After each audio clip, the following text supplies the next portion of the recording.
کو یہ چھوڑ دینا چاہیے کہ مجھے کیوں نکالا, میرا کیا قصور تھا, عوام سے گلا. عوام سے کیا گلا ہونا یار, عوام نے آپ کے بھائی صاحب کو 16 مہینے پرائم منسٹر بنائے رکھا. اب پھر پچھلے 8, 9, 10 مہینے سے آپ کے بھائی صاحب جو ہیں وہ پرائم منسٹر ہیں.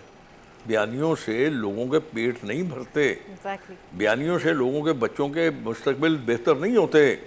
پتہ نہیں کون آپ کو سمجھاتا ہے یہ بیانیاں کھیل رہے ہیں. بیانیے اس وقت ہوتے ہیں جب آپ کے بڑے آئیڈیل حالات ہوتے ہیں. لیکن اگر آپ یہ سمجھتے ہیں کہ آپ کے پاس حالات بھی نہیں ہیں, آپ کے پاس ذرائع بھی نہیں ہیں, تو بیانیے سے تو آپ کو کوئی نہیں ووٹ دے گا. بالکل. سر آج نواز شریف صاحب بہت عرصے بعد منظر عام پر آئے, تحریک انصاف پر بھی تنقید کی اور کہا کہ مجھے عوام سے بھی گلہ ہے اور مجھے گلہ نکالنے والوں سے بھی ہے جتنا عوام کو ہے.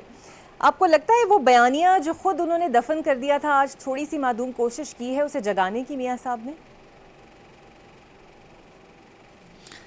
اب میاں صاحب اگر مجھ سے مشورہ کیوں کریں گے, وہ تو بڑے بڑے زیرک اور بڑے ذہین لوگ ان کے ارد گرد اکٹھے ہیں جو ان کو مشورے دیتے ہیں.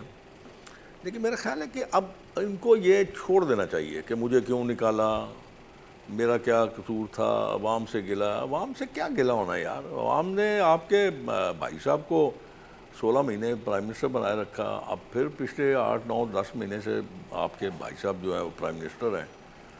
تو میرے خیال میں اب لوگ بہت سیانے ہو گئے ہیں, وہ دیکھتے ہیں, سنتے ہیں, سمجھتے ہیں. تو میرے خیال میں میاں صاحب کو جو ایکچوئل جو پرابلمز ہیں نا ان کو ایڈریس کرنا چاہیے.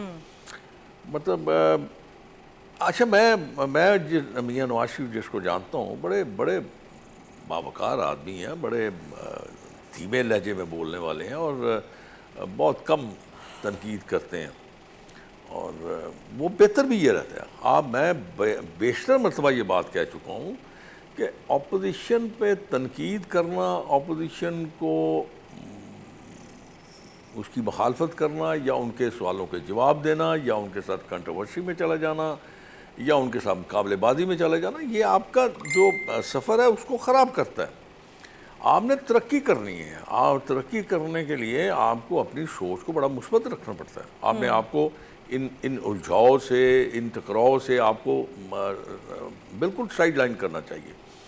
بڑا اچھا جا رہا تھا, بڑا فرسٹ کلاس جا رہا ہے. آپ الیکٹریسٹی کے جو آپ نرخ کم کیے, آپ نے آئل کے نرخ کم کیے, اور اس طرح کی چیزیں جو ہیں وہ آپ اگر اپنے سوچ کو ایک اپنی وہ رکھیں مثبت, تو میرے خیال میں آپ قابو کر سکتے ہیں. اب پتہ نہیں, میں تو میاں صاحب کے پاس نہیں ہوں, نہ میں میاں صاحب کے ساتھ ہوں, نہ میاں صاحب کی مشاورت میں ہوں. میں کم از کم ہوں تو میں میاں صاحب سے بالکل یہ کہوں کہ آپ اپنا فوکس رکھیں. آپ کے پاس بہت لمبا تجربہ ہے, بہت اچھا آپ کے پاس ایک ایسا ہے جس میں آپ لوگوں کو اچھی ایک صحت مند زندگی دے سکتے ہیں, ایک بہتر زندگی دے سکتے ہیں. اور پھر سب سے بڑی بات یہ ہے کہ میاں صاحب کے اوپر بیرونی طاقتیں بہت زیادہ کیا کرتے ہیں, ان کے اوپر اعتماد کرتے ہیں.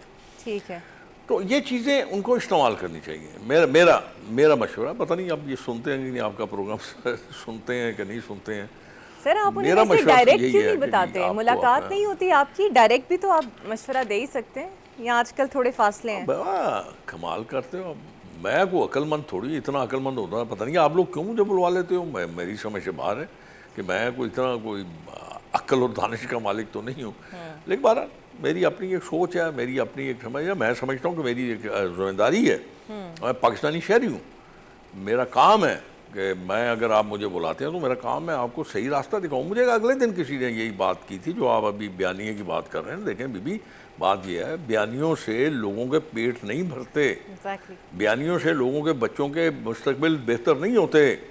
پتہ نہیں کون آپ کو سمجھاتا ہے یہ بیانیاں کھیل رہے ہیں. بیانیے اس وقت ہوتے ہیں جب آپ کے بڑے آئیڈیل حالات ہوتے ہیں. لیکن اگر آپ یہ سمجھتے ہیں کہ آپ کے پاس حالات بھی نہیں ہیں, آپ کے پاس ذرائع بھی نہیں ہیں, تو بیانیے سے تو آپ کو کوئی نہیں ووٹ دے گا. بالکل درست. میں آپ کو یہ بڑے وثوق سے بات کہتا ہوں کہ میری سیاست میں بڑا عرصہ ہو گیا. 79 میں میں نے پہلا الیکشن لڑا. میرے والد نے 1969